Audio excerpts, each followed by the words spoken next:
রাসূলুল্লাহ সাল্লাল্লাহু আলাইহি ওয়াসাল্লাম বলেন, ইউদআ নূহুন ইয়াউমাল কিয়ামা ফায়ুকালু হাল লাহু হাল বাল্লাগতা।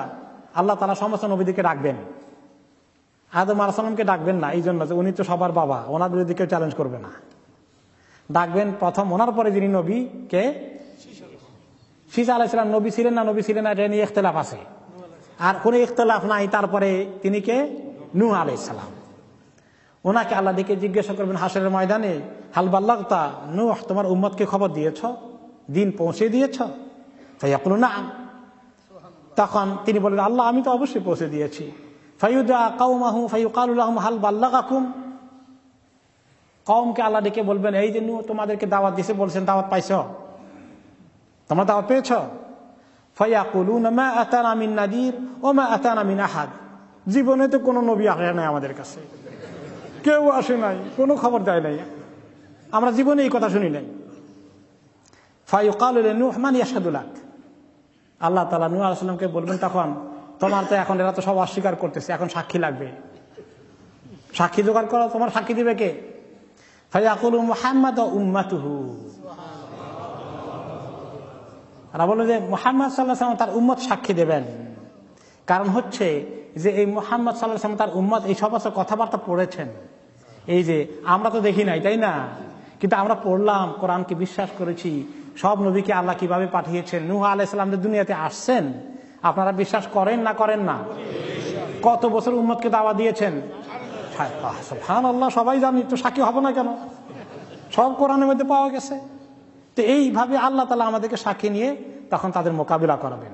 এইভাবে অন্যান্য নবীদেরকে ডাকা হবে, অস্বীকার করবে, এই উম্মতকে আল্লাহ তাআলা গাওয়া দেওয়ার জন্য, সাক্ষী দেওয়ার জন্য ডেকে খাড়া করাবেন।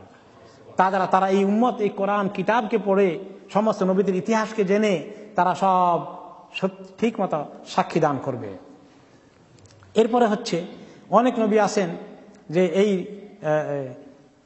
এই নবীদের অনেকেই দেখা গেল যে তাদের নবীর কথা মানেনি, তারা সাক্ষীও দিবে না, ঈমানও আনেনি।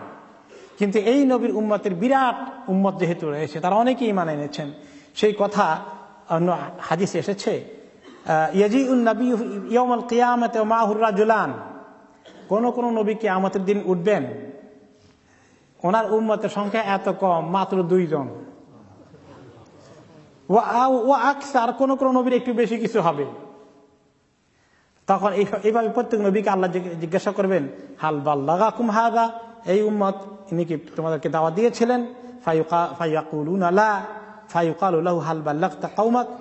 উম্মত অস্বীকার করবে, নবী বলবেন যে আল্লাহ আমি পাঠিয়েছি, আমি পৌঁছিয়েছি। তখন বলবে যে কে তোমার সাক্ষী কই? তখন সব নবীরাই বলবেন যে আল্লাহ, নবী মুহাম্মদ সাল্লাল্লাহু আলাইহি ওয়াসাল্লাম, তার উম্মত যারা ফলো করেছেন তারা আমাদের সাক্ষী। আল্লাহ তাআলা সবাইকে নিয়ে আসবেন। এটাই হচ্ছে শুহাদা আলান নাস। এটাই হচ্ছে ইমাম ইবনে কাসির রাহমাতুল্লাহ আলাইহি এর তাফসীর করেছেন। এবং আমাদের জন্য আরো কাজ আছে। আমাদের পরে যারা আসলেন দুনিয়াতে, পরের জেনারেশনগুলো, আল্লাহ নবীর ইন্তেকালের পরে দুনিয়া থেকে, তাদেরকে এই নবীর দাওয়াত পৌঁছে দেওয়ার দায়িত্ব কাদের? আমাদের প্রতি। আমরা সাক্ষী হব সবার জন্য। এটা হলো আরেকটি তাফসীর। এবং আরেকটি হাদিসে রাসূলুল্লাহ সাল্লাল্লাহু আলাইহি ওয়াসাল্লাম বলেন, আনা ওয়া উম্মতি ইয়াউমাল কিয়ামাতি আলা কাউমিন মুশরিফিনা আলাল খালায়েক। আমি এবং আমার সঠিক অনুসরণকারী উম্মতেরা কিয়ামতের দিন একটা বিরাট একটা উঁচু জায়গার মধ্যে আল্লাহ তাআলা আমাদেরকে বসাবেন। মা মিন্না নাস আহাদ ইল্লা ওয়াদ্দা আন্নাহু মিন্না। আমাদের উঁচু পজিশন দেখে সমস্ত নবীর উম্মতরা বলবে, আহারে আমরা যদি এই নবীর উম্মত হতে পারতাম। ওমা মিন নাবিয়্যিন কাযাবাহু কওমুহু ইল্লা ওয়া নাহনু নাশহাদু লাহু। যত নবীর উম্মতেরা, উম্মত বলতে উম্মত কিন্তু 2 রকম। ওই নবীর সময়ের লোকজন সবাই, মুসলমান কাফির সবাই তার উম্মত, এই সেন্সে ওনার জেনারেশনে যাদের কাছে তিনি দাওয়াত পৌঁছানোর কথা, এরাও তার উম্মত। এদেরকে বলে উম্মতুদ দাওয়া। এই যে এখনকার জামানায় যত কাফের আছে, এরা আমাদের নবীর উম্মতুদ দাওয়া। কিন্তু আমরা হচ্ছি যারা কবুল করেছি উম্মত মুস্তাজাবা, আমরা যারা কবুল করেছি সেই উম্মত।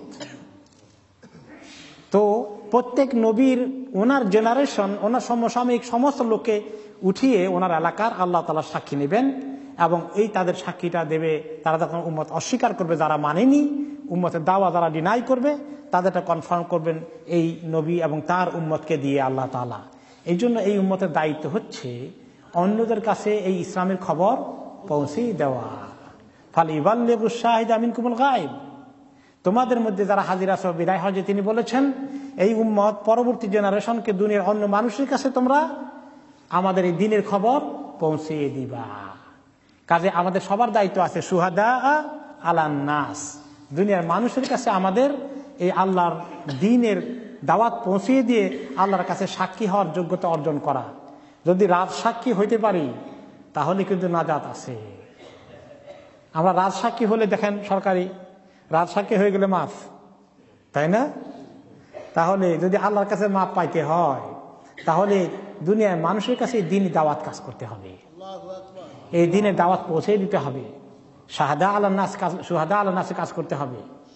এই কাজ না করলে কিন্তু আমরা দুনিয়াতে এই কাজ না করলে কিয়ামতের দিন কেমনে সাক্ষী হব, আল্লাহ নবীর কাছে উঁচু জায়গায় কেমনে জায়গা পাবো?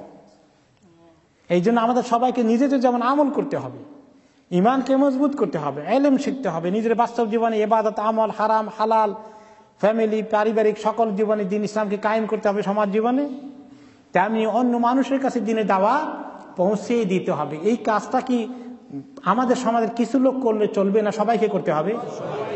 সবাই করতে হবে। সবাই করি কিনা একটু খোঁজ খবর নেই। হ্যাঁ, কেউ অনেক বেশি করতে পারবো আর কেউ সীমিত পরিসরে করতে পারবো, কিন্তু সবাইকেই করতে হবে।